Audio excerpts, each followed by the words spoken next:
안녕하세요, 친구. 처음에는 가격표에 엔진 3개만 포함되었습니다.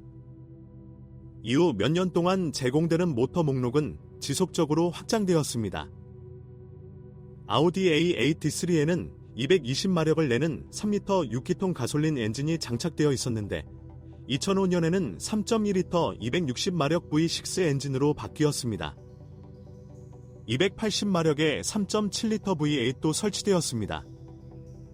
4.2리터 335마력. 플래그십 버전에는 450마력 W12가 탑재됐고 S8에는 같은 출력 450마력의 10기통 유닛이 탑재됐다. 디젤 엔진 9은 233마력의 3리터 V6와 275마력의 4.0리터 V8로 대표됩니다. 4.2리터 326마력. 지수 D가 있는 A8은 종의 가장 역동적인 대표자로 간주됩니다. 놀랍게도 두 6기통 가솔린 엔진 3.0 및 3.2은 서류상으로는 적당한 출력에도 불구하고 실제로는 상당히 효율적인 것으로 나타났습니다. 프론트 엑셀에 있는 장치의 가벼운 무게 덕분에 220마력과 260마력의 A8은 승차감이 좋고 거의 스포티하게 작동합니다. 3리터 엔진은 높은 주행거리에서도 거의 문제를 일으키지 않습니다. 타이밍 벨트 파손으로 인한 손상은 권장 교체 간격을 무시한 결과입니다. 2005년부터 2006년형 자동차에 사용 가능한 3.2리터 어프세는 훨씬 더 번거롭습니다. 시동을 건 후 엔진룸에서 소음이나 웅웅거리는 소리가 들리고 엔진 점검 표시 등이 계속 켜져 있으면 좋은 것을 기대해서는 안 됩니다. 이 모든 것은 타이밍 체인의 확장과 결과적으로 밸브 타이밍의 변화를 나타냅니다.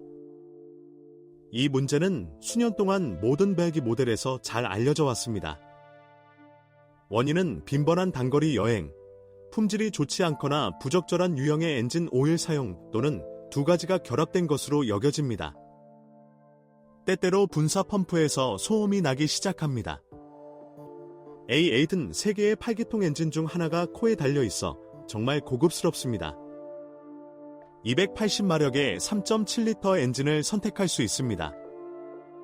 4.2리터 유닛 2개. 분산 연료 분사 기능이 있는 3.7 및 4.2에는 타이밍 벨트 드라이브와 캠축을 연결하는 2개의 체인이 장착되어 있습니다. 25만에서 30만 킬로미터 후에는 체인 텐셔너의 늘어짐이나 고장으로 인해 체인의 소음이 발생할 수 있습니다. 교체를 미루면 캠샤프트에 스프라켓이 마모될 수 있으며 최악의 경우 체인이 튀어오르는 현상이 발생합니다. 이전 4.2가 더 나은 선택이 될 것입니다. 문제는 생산 첫 해에만 발생했습니다. 밸브 타이밍 조절기에서 소음이 발생했습니다. 문제가 있는 장치는 서비스 캠페인의 일환으로 교체되었습니다. 3.7리터 및 4.2리터 엔진의 주요 수리 사례는 매우 드물며 30만에서 40만 킬로미터 후에 발생합니다. 점수가 감지됨. 2006년에 등장한 4.2FC는 약간 더 가볍고 경제적이지만 내구성은 떨어진다. 시간이 지남에 따라 흡기 밸브에 탄소 침전물이 쌓이고 타이밍 체인의 내구성 문제가 발견됩니다. 체인 세트는 모터 뒤쪽에 있습니다. 그리고 20만큼 주행 후 엔진에서 오일 누출이 감지됩니다. 누출을 제거하려면 엔진을 제거해야 합니다. 그러나 전반적으로 세 VA인 모두 상당히 안정적인 것으로 간주됩니다. 평균 연료 소비량은 100km당 약 12에서 14리터입니다. 낮은 실내 소음, 고급스러운 장비, 넓은 실내를 갖춘 대형 아우디는 장거리 여행에 이상적입니다. 이러한 상황은 디젤 엔진을 갖춘 A8 수정을 더욱 매력적으로 만들었습니다. 275마력의 터보 디젤 4.0리터, 4.2리터 326마력. 수년 동안 커먼 레일 연료 공급 시스템을 갖춘 가장 강력한 자체 점화 엔진 목록에서 1위를 차지했습니다. 표준적으로 두 디젤 버전 모두 자동 변속기와 전륜 구동이 장착되었습니다.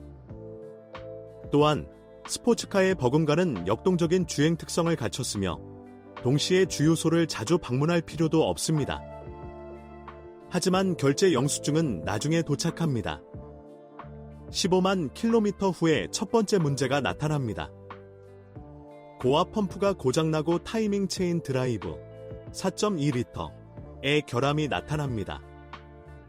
심각한 결과를 초래하는 또 다른 문제는 예열 플러그가 파손되는 것입니다. 잔해물이 실린더에 들어가 엔진을 완전히 작동시키지 못하게 됩니다. V8 디젤 엔진의 예비 부품은 매우 비쌉니다. 8기통 트윈터보의 또 다른 문제는 더 낮은 비용으로 해결됩니다. 우리는 터빈 형상 제어봉의 걸림에 대해 이야기하고 있습니다.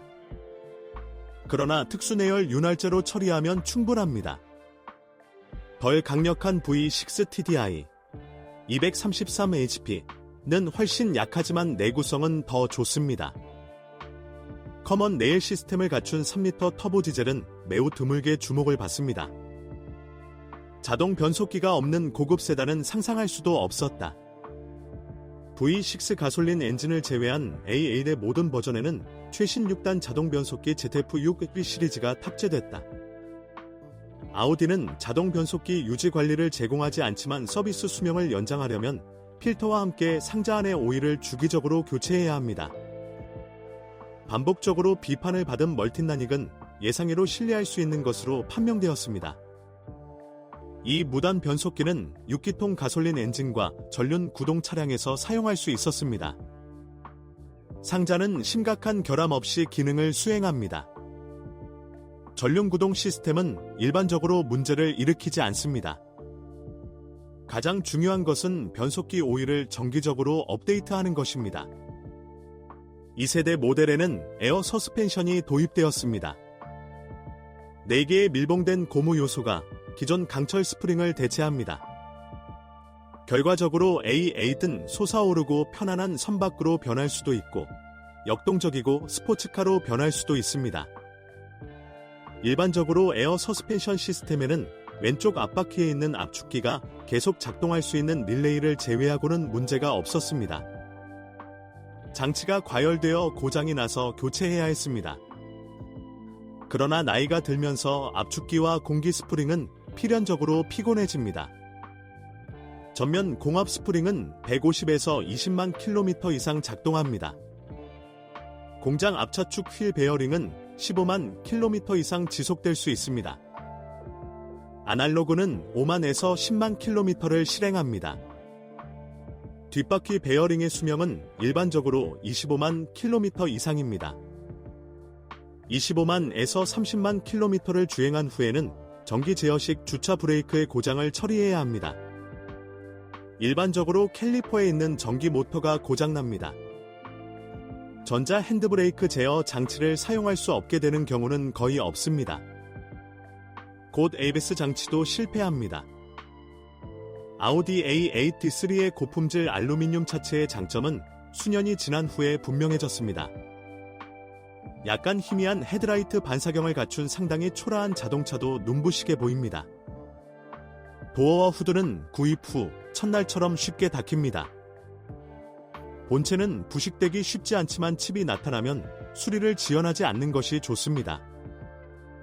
부식의 첫 번째 지점은 때때로 지붕과 측면, 패널의 접합부에서 발견될 수 있습니다.